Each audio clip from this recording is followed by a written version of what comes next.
Welcome to the Rental Realm podcast. My name is Jay Ullrich, and today we are joined by Jesse Anglen. How's it going, man? Dude, it is going good. Always fun. Always Yeah, fun. We always were just tons talking of about the fun. weather. It's nice and cold up near you in Idaho. Yeah, dude, it was 0 degrees this morning, and Yeah. and it gets colder. Last year it was like 18 below for a little bit. Keeps all the Californians away, or some of them, I should say, not all of them. Yeah, this is Yeah, these times of year that make me grateful I'm in San Diego. So, yeah, yeah, happy we could join. I guess meet remotely. I saw, or I guess virtually met Jesse recently. He's been sharing a lot of really cool AI content online. So today we're going to be talking a little bit about AI, which is not as much of a focus yet with the Rental Realm podcast, but I'm excited to have somebody with a bit of a more deeper understanding about some of that stuff here today to talk to us. But yeah, Jesse, you want to give us a little bit of a background on who you are and what you're working on? yeah. I'll give you the shortest version. I actually got my start in real estate. I built houses for a long time, and then I thought this is stupid. Like, it's cold in the wintertime, it's hot in the summertime. I want to work where there's air conditioning, and so I got into real estate because that's what people do, and did that for a while. Realized when I was working in the real estate industry that what I was really passionate about was software development and like how to leverage basically computer engineers to build products to make my life easier. Like, I thought this is going to be the future. This was a long time ago, 20 years ago, and so started working in the software development space just personally for my business, automating a lot of things, a lot of really what people are talking about doing today, trying to do back then with this old antiquated technology that was actually really, really hard to use and very limited.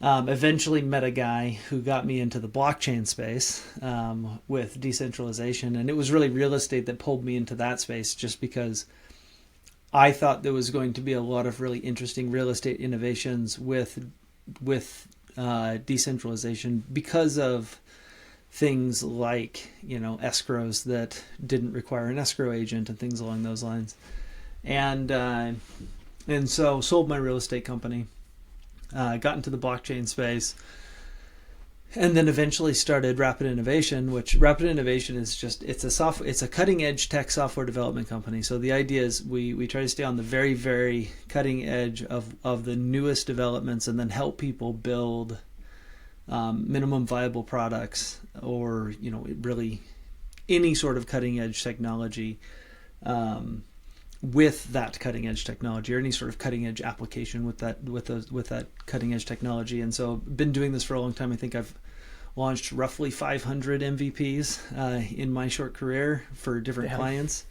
And yeah, and as someone who with HostBuddy, I mean, you've done this once, right? Like, dude, to say that I've helped 500 people launch a product is, like, in my opinion, a huge achievement. Absolutely. A lot of fun, a lot of headache, a lot of sleepless nights, dude. It's been crazy. I've got about maybe 120 people that work for me right now, and our focus in the last 2 years has shifted fully to digital labor, meaning how do we actually leverage synthetic intelligence, synthetic decision making, synthetic task completion, and turn that into full-fledged like digital employees that can join your team and start doing things for you. So it's like chatbots that answer questions, but on a much more complex scale than a lot of what you're seeing hit the marketplace right now. And that's our sole focus at the moment, and it's a ton of fun because it's some of the coolest technology and some of the coolest things that you get to build. Yeah, I bet. So you didn't have any sort of like technical background in software or anything like that? No, that story. So the guy who asked me to come and help him, this was in the blockchain space. I had never written a line of code in my entire life. I mean, in high school, I wrote a little bit of HTML, some CSS, right? But nothing really serious. And I said, man, I don't think you want me because I don't know what I'm doing. And he said, man, 4 months on YouTube gets you an engineering degree if you work hard. I'm like, okay. And so I spent 4 months on YouTube and, 16, 18 hours a day and just learned everything that I could about what it looks like to write code, what it looks like to architect things. And at the end of the day, that gave me enough knowledge to start hiring really, really smart people, which that's always been my strategy in any company that I've ever been a part of and ever owned is how do I find people who are 20 times smarter than I am in whatever their field is, and then tell them you need to hire people that are 20 times smarter than you. And eventually you just create this pool of like exceptional talent that can get all kinds of things done. And as long as there's someone at the top that keeps everyone lined up and going the same direction, it seems to work pretty well most of the time. I mean, like all business, it can be a pain, but yeah. And I think I don't have a technical background, tech background at all. Really, I mean, I am in my 20s, which gives me a little bit of a leg up for some people that didn't grow up with such dude, you were advanced born and but someone handed you a smartphone. Like that's what happened to you if you were born in your 20s. Yeah.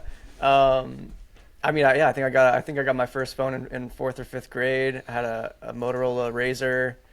Got to text my friends, triple click the letters and all that good stuff. But I really saw the development right before my eyes. So you had to adapt, and I think that's an advantage that I have now as a software founder, which is really cool. But I don't have actual tech, dude. You know what education. I think? Which here's what I think. I think that software developers are going to disappear in the next 10 years. I don't think there'll be such a thing. And here's why I think this.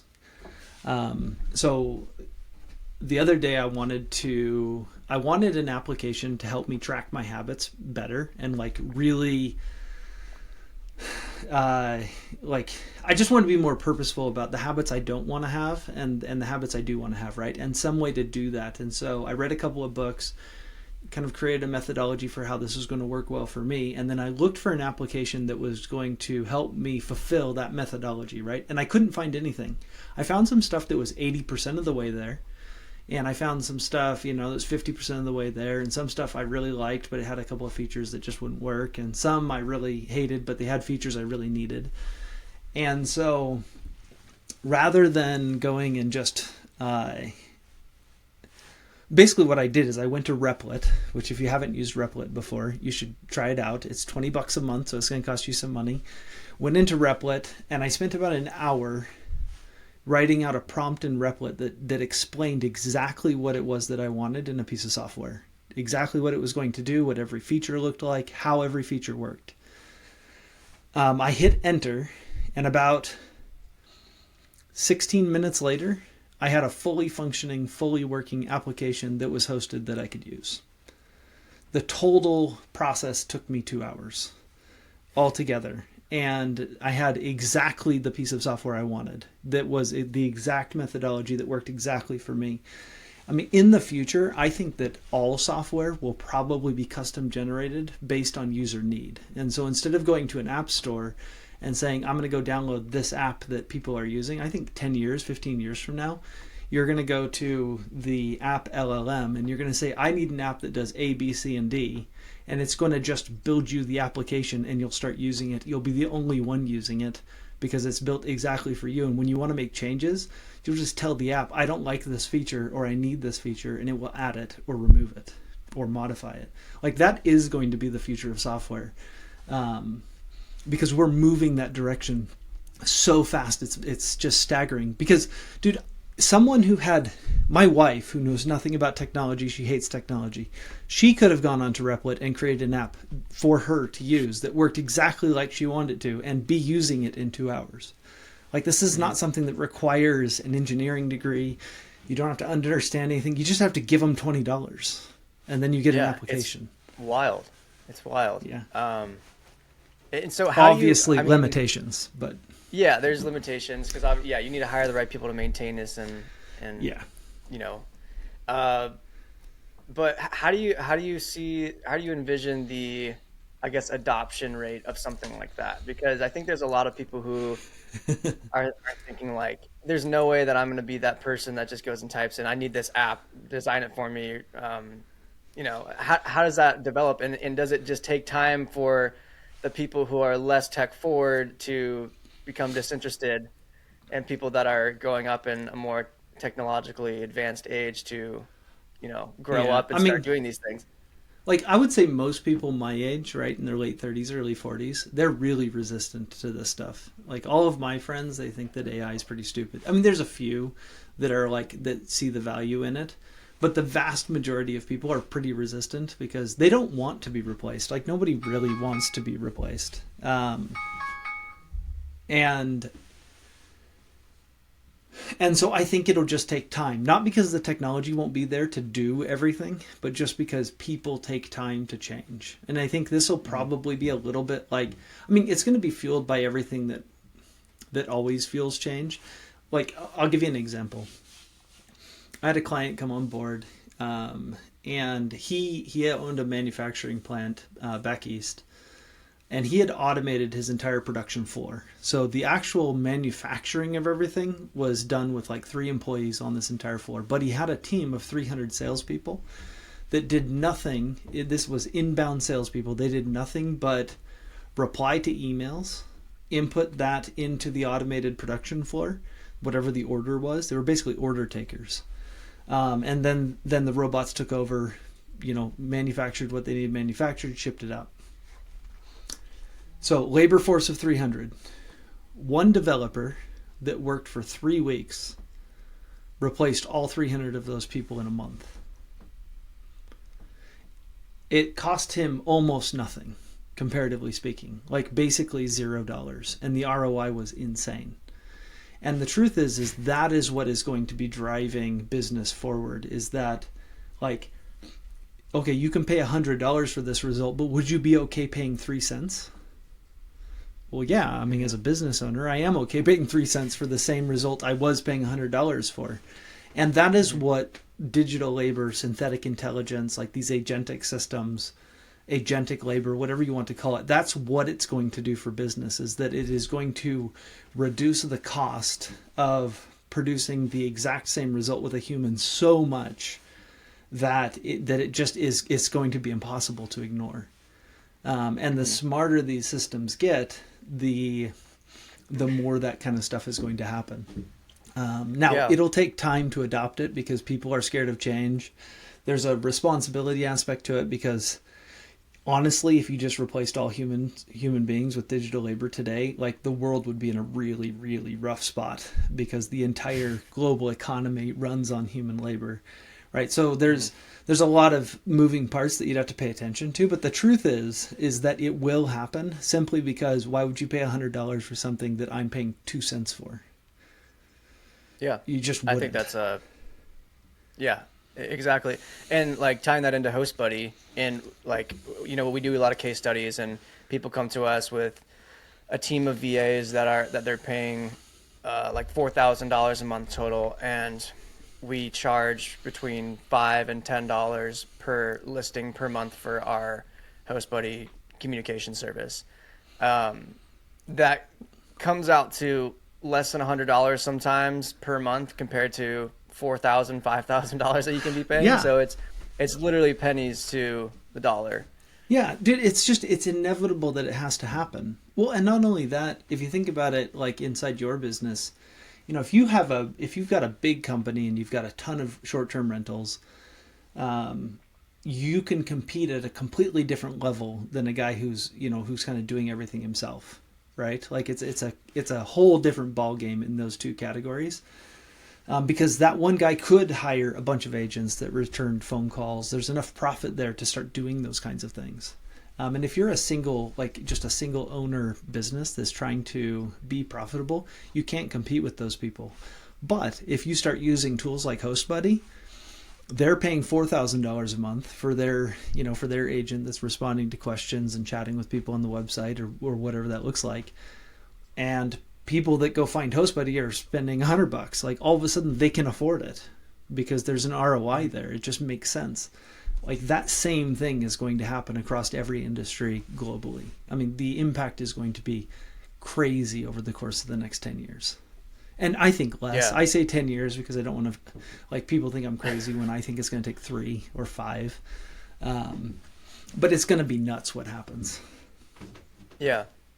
And so, I guess sticking on the topic of like AI agents specifically, what do you see as the future for, I guess, the capabilities of AI agents? Because to give you guys some background on how HostBuddy operates, we're essentially using Claude as our LLM and feeding it all the property details, the reservation information of the short-term rental guests, any information that it needs really. And then it's taking past conversations, it's learning from those, it's learning to speak like you, and then it's being able to perform all these different tasks. So troubleshooting different issues, even if it doesn't really understand or know exactly what type of heater you have or something like that, it's going to be able to give you some pretty good troubleshooting. And going beyond that, I think so. There's certain situations that obviously the AI can't go and complete. It can't go and drop off new towels for these guests at the units. We're working to basically maximize the capabilities of this AI over the next few years, and we're always staying at the cutting edge of the AI, of the LLMs the models that get released as well, to make sure that we're always improving our product. But what do you think is the future of that and the capabilities looking into the future, I guess from just an AI agent perspective? I mean, dude, so I think already you can do some pretty crazy things that people don't know that you can do. Like let me share something. It'll take 30 seconds. I think I can share my screen on this. I'm going to show you something. When you see this, yeah. Okay. So this is a short, right? That looks like me. In a second, I'll play it. It's going to sound like me. This video looks like it's been edited by a team of people that know how to edit videos. It looks like the script was put together by somebody. Like, this looks like a full production piece of marketing content, right? That is put together by human beings. I saw this video when it got released this morning for the first time. I didn't record it. I wasn't in it. That's not me. It's not my voice. It's not my script. In fact, the first time anybody saw it was yesterday when it went to the human team to take a look at it and make sure that this content is okay to actually push out to the public. Because this entire system is actually a system of about 37 different AI agents that are all doing different jobs. Some of them are managing copywriters, managing all of these different parts and pieces of what it really takes to put together like a video production for Instagram. In this case is where this is supposed to go. I think the overflow goes on. We put them on YouTube too, but they're doing better on Instagram than they are on YouTube. But I'm just going to play like 15 seconds of it so that people can hear it, because this is crazy. Like, this is what agentic systems can already do. And so then from there, we'll paint a picture of what they're going to do in the future. Because this was not created by humans. This is created by an AI for the purpose of building a following on social media. Device that lets you hack your dreams, turning them into worlds you can actually control. It's like Inception, but real. Here's how it works. Normally, during dreams, the part of your brain responsible for decision making, the DLPFC, shuts down. That's why dreams feel random and why you don't realize you're dreaming. But in lucid dreams, the DLPFC wakes up, giving you full awareness and control. Now, scientists have developed a device that So I'm not going to make people listen to a whole, thing about how to control your dreams. But here's the crazy thing about this, right? Is that I saw that for the first time this morning because an agentic team, an agentic system went and built this video for me to go share on Instagram to build an audience, because that's one of the initiatives for this year is building a bigger video content audience for my business so that, we've got people we can market to. That's crazy. Like, that's crazy to think about. And then, so So that's something that is, that's interesting, that might be a luxury to some people, because some people aren't going to do stuff like this for their marketing. But then if you look at like my HR team, I've got an HR agentic system that does my hiring, right? Because one of the biggest problems with hiring is that typically the person that you hire to hire people doesn't actually know the job. And so you have to either take your very best people and have them go do interviews, or you have to have someone who has no idea what they're talking about go and interview these people to try to find the right people, to join your company and who you're going to hire, and et cetera, et cetera. Well, we actually have an AI agent that responds to every single resume, reads through all of them, picks the best people who are going to be the best match, sets up a video call with them, has a call just like you and I are having, but instead of it being a person and a person, it's a person and an AI, asks the interview questions, figures out kind of their emotional sentiment on those calls, whether or not they're excited, what their facial expressions look like, are they articulate, can they answer the questions, screens them based on the job priority. So there's another agent that really understands the job. So if that's a senior engineer, or someone really, really specialized in, I don't know, let's say math or something, for like the R&D side of LLMs, that is really, really complex. There's only a few people that understand it. Well, this thing understands the job and the math and can look at the answers to their questions and find out whether or not they're telling the truth or not. And it basically just almost always guarantees that the people that humans start talking to in that process are really, really qualified. And so then you're just doing a vibe check. Like, can this person actually work with me on the team? Like, those are the kinds of things that you're going to see happening. And then they're going, like, those agentic systems are going to start working with other agentic systems. So when the sales team, agents, find out that, like, hey, our pipeline's really full, we're going to have a lot of demand, it's going to be 90 days from now because it's working at, on the predictions for when people are going to close and all of that kind of stuff, the business is going up, it will send a request over to the HR agent that'll start filling positions that you don't even know you need yet, getting operations ready to fill that up with the operations agent and the onboarding, and all of it's going to happen behind the scenes while human beings are just directing the goals. And I think that's what the future looks like. Yeah, and my mind immediately goes to short-term rentals and how we can, apply exactly what you're talking about. But it's screening guests. I can even see that as like a guest sends a message and asks, "Hey, can I check in tonight? I have I'm local. I have a few friends that want to come and meet me." They start saying some things that are a little sketchy, and you don't have a video call to like analyze their sentiment and things like that. But there's probably ways that you can ensure that those guests that are more party prone or going to pose a bigger risk aren't going to actually book. And I'm wondering how we can start implementing that now into HostBuddy to really save people the headache of having to deal with crappy guests. Dude, 100% for sure you could do it. Like, because it's all about understanding how you train a human. Like, this is one of the things I love about synthetic intelligence, or digital intelligence, or whatever you want to call it, is that although it is not very wide at the moment, in the sense that they can do a lot of things really well, once you actually fine-tune models and train them, or give them access to a database of like input tokens that make sense, and the prompt engineering is right, you can get these things to perform as good or better than most humans at most human tasks. I mean, I've got a bot right now that is in production, that we're testing out, that is basically just like it's an SDR, right? It acts as a sales consultant for somebody. So like, let's say that you wanted to build that feature into HostBuddy.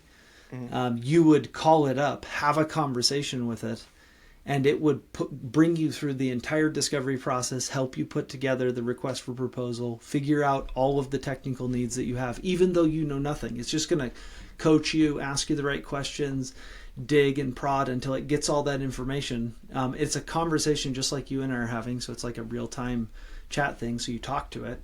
And then when it's done, that then goes to my estimations agentic system that figures out exactly how long it's going to take, the number of developers I need to put on it, et cetera, and you get a price like an hour later that tells you this is every single, and you could take that information, bring it to another development company. You could talk to me about it and I can help you build it. Like, but that whole system to screen people and actually understand and build their entire project, we were able to do with agentic systems, which is, it's complicated, man. I mean, 2 years ago, this took me a team of 4 people a month to do what I can do with an AI in an hour. I mean, it's incredible. I don't think people realize how incredible it actually is, and what you can actually do with it if you build really complex systems that mimic human labor. And you kind of get rid of the glass ceiling and you say, these machines are as capable as humans, let's try to build something. And then you deal with the problems that come along the way. Eventually you get a system that is as competent or more competent than hiring a human being to do the same work. And it's funny, no coming cost. from more of I guess coming from the hospitality side of things, it's funny because hospitality is very human focused. And so in a lot of other industries, it's like, okay, it's a pretty clear decision if the AI can do, a comparable job to a human, let's just switch it out if it can, do it at a much lower cost.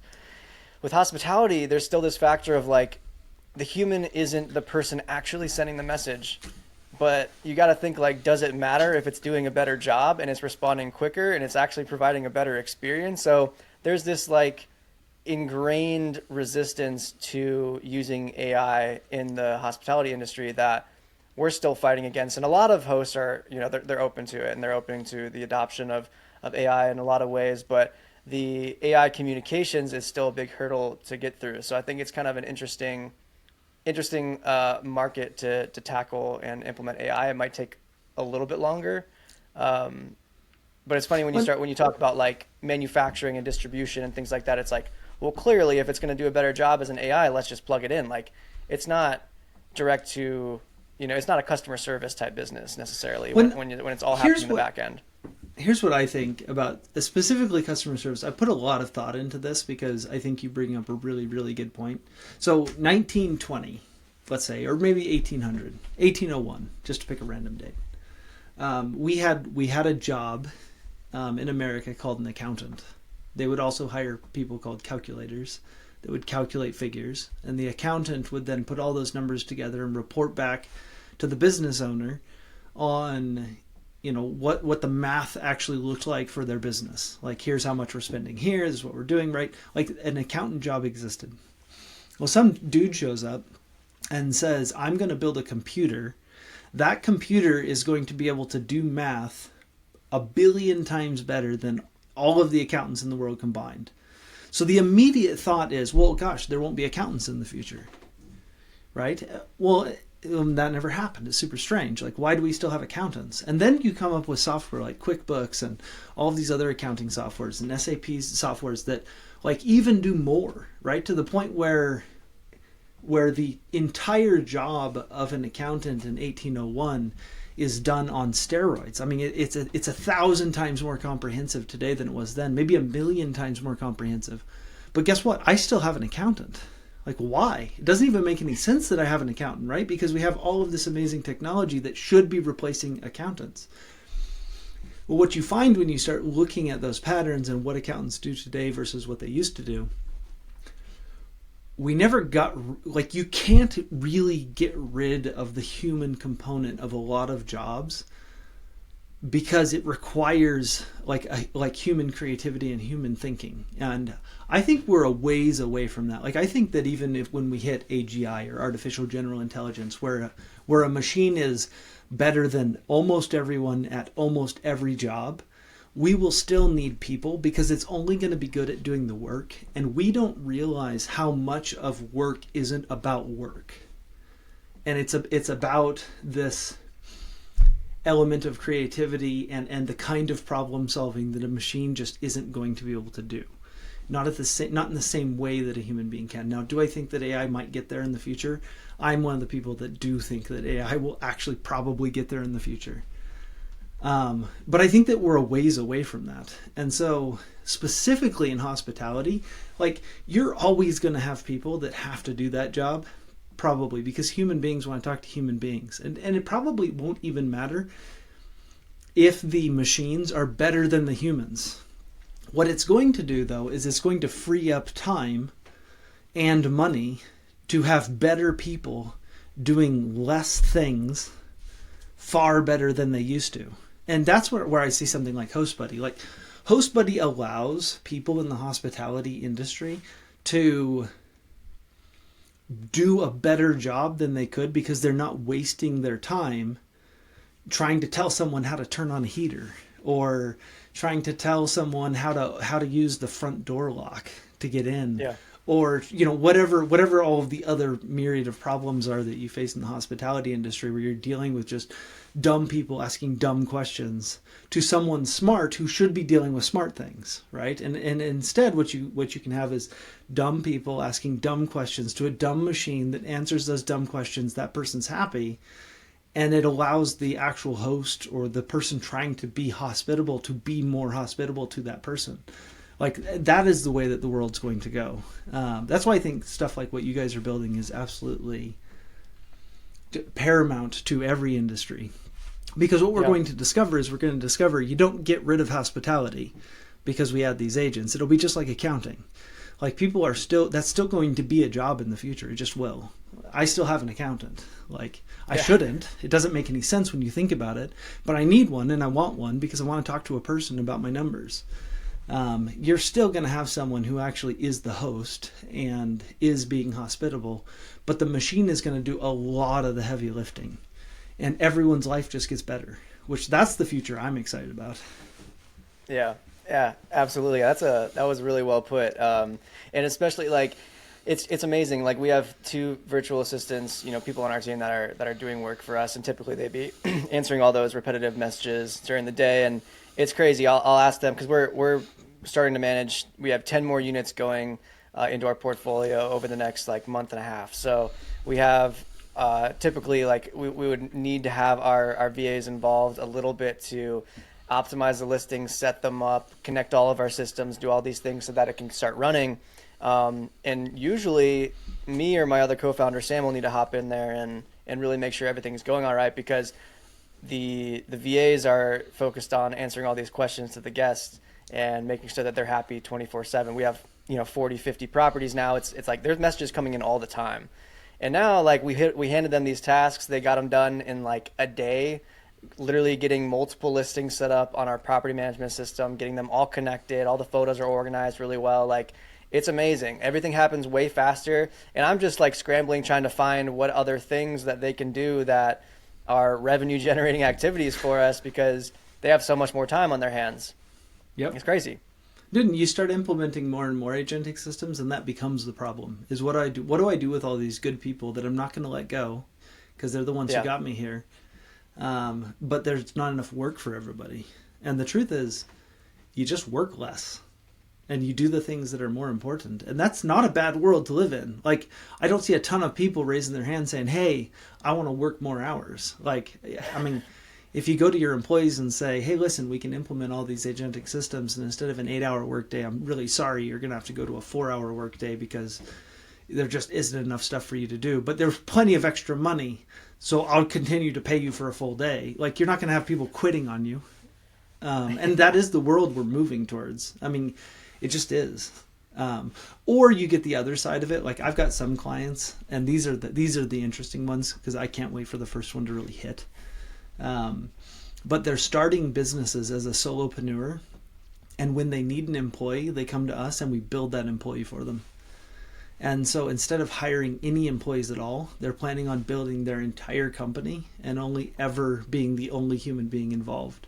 And so the entire company, entire SaaS product, all of the engineers, all of the maintenance, all the upkeep, all the customer service, every single aspect of their business is going to be run by digital labor.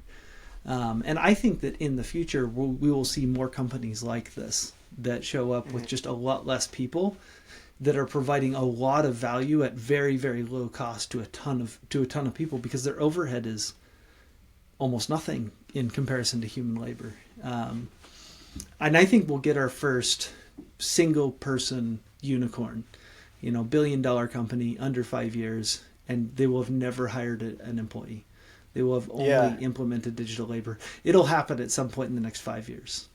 I think I Almost saw certainly. recently it was like I don't know if I think it was Signal, the company. They're valued at like 30 billion or something like that, but it was just a post about how they have no HR department and like their actual like team is very, very minimal, very scaled down, which is Yep. not what we're used to seeing.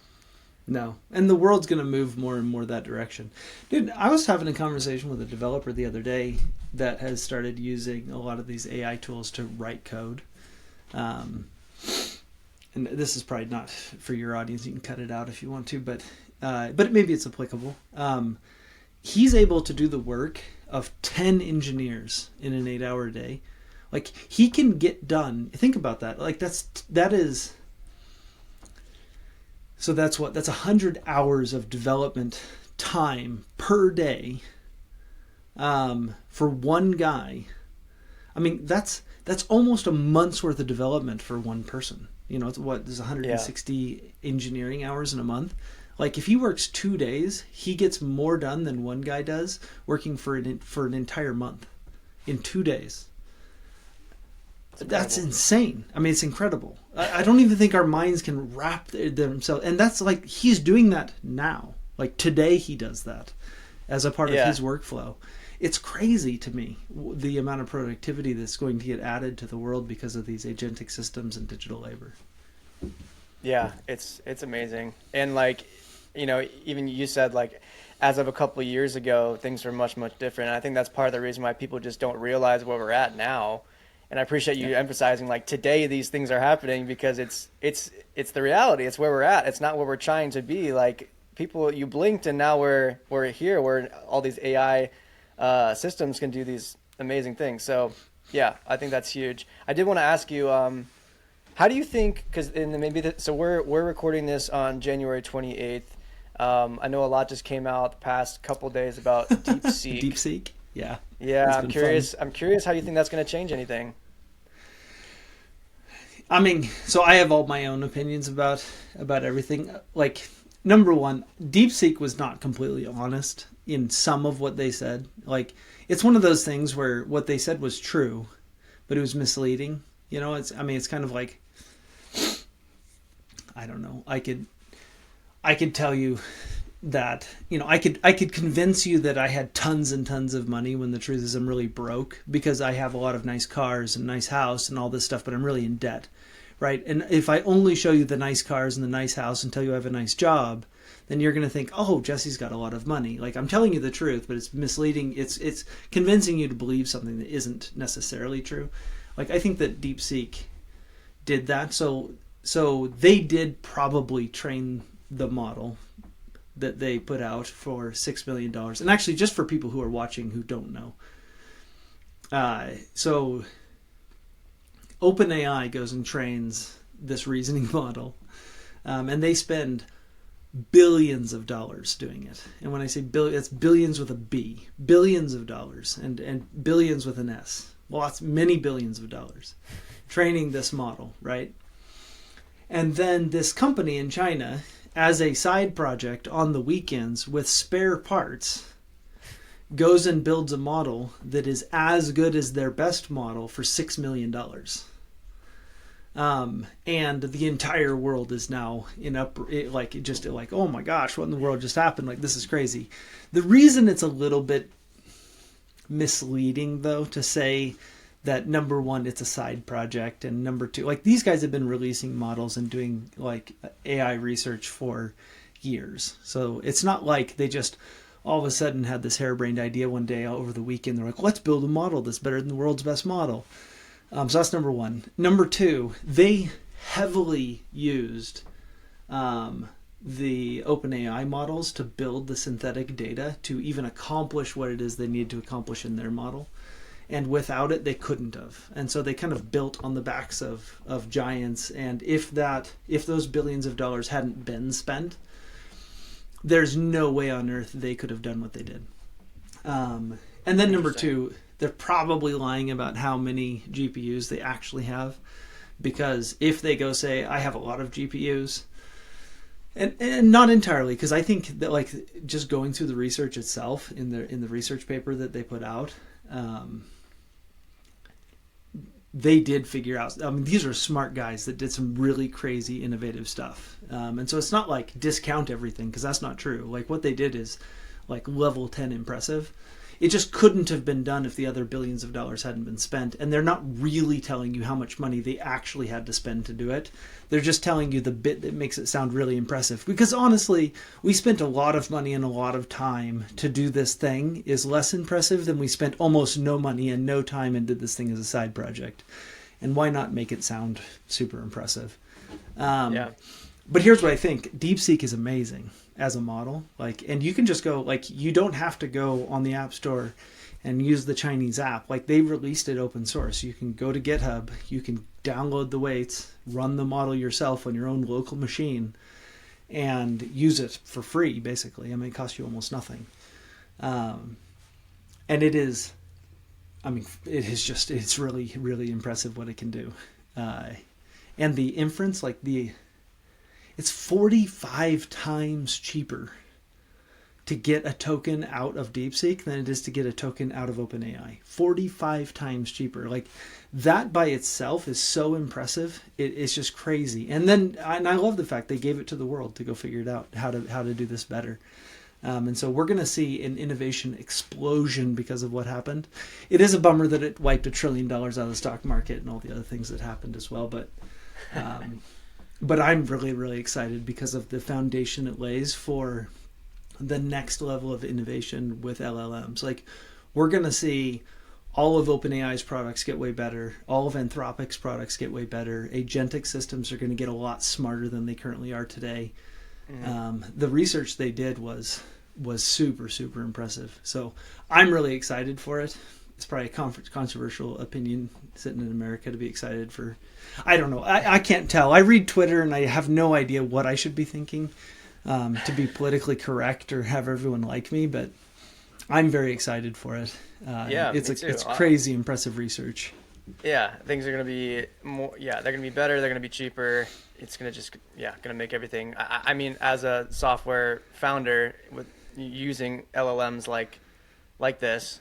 They can only get better. Even if we don't even switch, even if we keep using Claude, like it's going to keep getting better. Or if we want to switch to GPT and they end up having more capable models, we're always testing those to make sure that HostBuddy is going to be performing the best. So we're not just going to be picking the cheapest one, but naturally it's going to drive all the costs and the performance of all these other ones down. So it's really, really cool to see. Yeah. Well, dude, imagine I sent 1,000 requests to DeepSeek yesterday building a synthetic data set. And it cost me under $1. It was like, in fact, it cost me way under. It was like 1,000 requests was like 3 cents.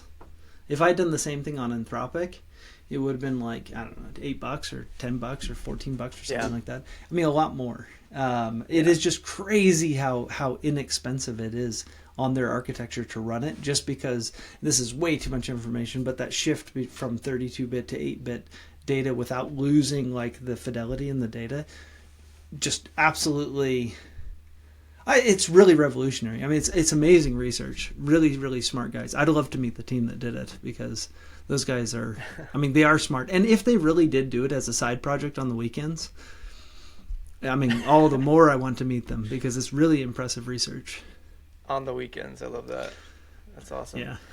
Cool. Yeah, Jesse, I appreciate you being on here. I had a great conversation with you. I think we're almost out of time here.